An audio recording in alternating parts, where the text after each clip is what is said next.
কল্পনা করুন আপনি এমন এক কক্ষে ঢুকলেন যেখানে প্রবেশ মানে বাইরের পৃথিবীতে আপনার সমস্ত পরিচয় মুছে যাওয়া, যেখানে আলো নেই, আশা নেই, আর শেষে নিজের নামটুকু কুয়াশার মতো মিলিয়ে যায়, যেখানে নিজের পরিবারের সাথে কথা বলা তো দূরের কথা, তাদের মুখ দেখারও সুযোগ নেই। নিরাপত্তা এতটাই কঠোর যে পালানোর কথা ভাবাটাই অপরাধ। ঠিক এল সালভাদোরে দাঁড়িয়ে আছে এমন এক অন্ধকার সত্য যার ভয় ছড়িয়ে আছে দেশ জুড়ে। এক নাম, এক প্রতীক, যার 4 অক্ষরে লুকিয়ে আছে হাজারো দুঃস্বপ্ন। সিকট। একটি ছোট কক্ষে শত শত মানুষ ঠাসাঠাসি করে বাঁচে, আর প্রতিদিন যেন নতুন এক শাস্তি। কিন্তু প্রশ্ন হলো, আসলে কি আছে এই দেওয়ালের ভেতরে?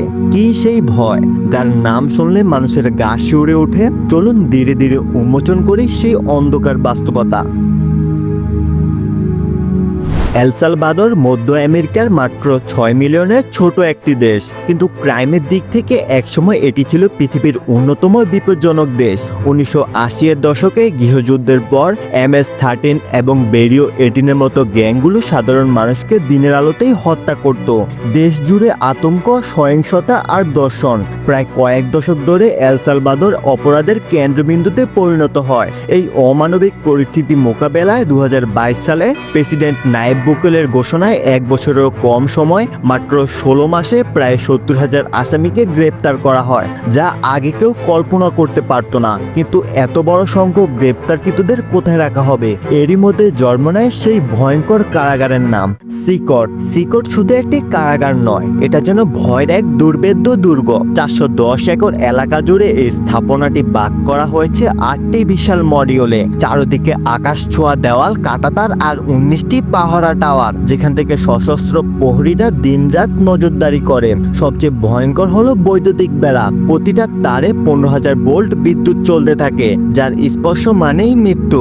আর 2 কিলোমিটার এলাকা জুড়ে সিগন্যাল জ্যামার বসানো, অর্থাৎ কোনো ফোন, কোনো যোগাযোগ একেবারেই অসম্ভব। এই কারাগার গোপনে রেকর্ড সময় তৈরি করা হয় লতিন আমেরিকার ইতিহাসে সবচেয়ে বড় অপরাধ দমনের অভিযানের জন্য। আর শুরু থেকে এর লক্ষ্য ছিল একটাই, বন্দীদের শুধু শরীর নয়, মনকেও সম্পূর্ণভাবে নিয়ন্ত্রণ রাখা। এবার চলুন ঢুকে পড়ি সিকটের ভেতরে, যেখানে প্রবেশের সাথে সাথে বন্দির নাম, পরিচয়, স্বাধীনতা সবকিছু মুছে যায়। হাতে দেওয়া হয় শুধু একটি সাদা ইউনিফর্ম, শর্টস আর স্লিপার। গদি নেই, বালিশ নেই, শুধু ঠান্ডা লোয়ার স্ল্যাব, আর চারদিকে আরো 100-এর বেশি মানুষ। এই কারাগারে থাকা বন্দীদের বেশিরভাগের বয়স মাত্র 20 বছরের কাছাকাছি, কিন্তু তারা সবাই ভয়ঙ্কর অপরাধী। সবচেয়ে কম অপরাধীর বিরুদ্ধেও গড়ে 20 থেকে 30টি গুরুতর মামলা রয়েছে, আর কেউ কেউ 100-এর বেশি জীবন কেড়ে নিয়েছে।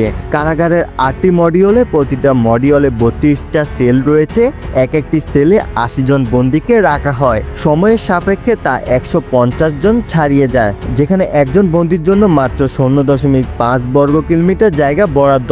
ভেতরে বাতাস ঢোকে কম, গরমে দম বন্ধ হয়ে আসে। বিছানা বলতে শুধু 4 তালা পর্যন্ত সাজানো লোহার খাট, যেখানে মানুষ না, যেন মালপত্র রাখা থাকে। বাইরের পৃথিবীর সাথে একেবারে শূন্য যোগাযোগ, না সাক্ষাৎ, না চিঠি, না পরিবারের খবর। বন্দীরা জানে না বাইরে কি ঘটছে, আর পরিবারও জানে না তাদের প্রিয়জন বেঁচে আছে কিনা।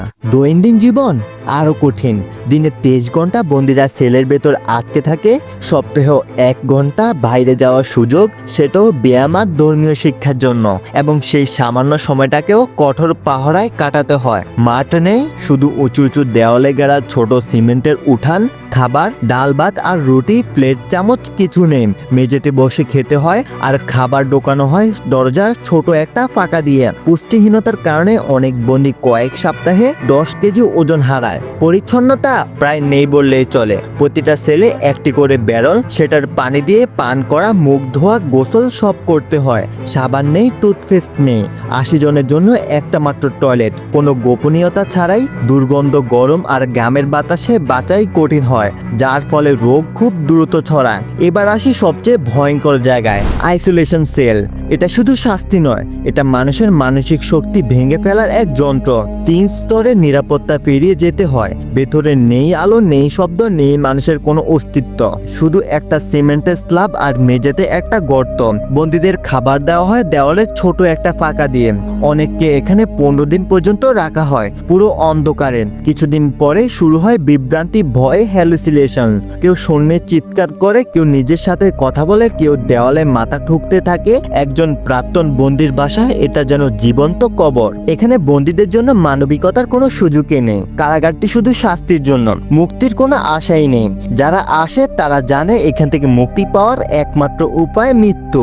সিকট কারাগারের কঠোর নিয়ন্ত্রণ নিয়ে আন্তর্জাতিক বিতর্ক হয়েছে। মানবাধিকার সংস্থাগুলো বলেছে বন্দীদের অধিকার লঙ্ঘিত হয়েছে, কিন্তু প্রেসিডেন্ট নায়েব বুকেল বলেছেন এই কঠোরতা অপরাধ নির্মূলের জন্য কার্যকর, কারণ গ্যাং সদস্যদের নির্যাতন না করলে তারা আবার হত্যা, চাঁদাবাজি ও মাদক ব্যবসায় ফিরে যাবেন। সিকট চালুর পর দেশটিতে অপরাধের হার 75% কমেছে, যার ফলে এল সালভাদর এখন বিশ্বের নিরাপদ দেশগুলোর মধ্যে। সিকট কি সত্যিই কার্যকর ব্যবস্থা, নাকি কেবল এক ভয়ঙ্কর বন্দিশালা? আপনার মতামত কমেন্টে জানান। ভিডিওটি ভালো লাগলে লাইক ও শেয়ার করতে ভুলবেন না। তাহলে দেখা হবে আবারও নতুন কোনো এপিসোডে।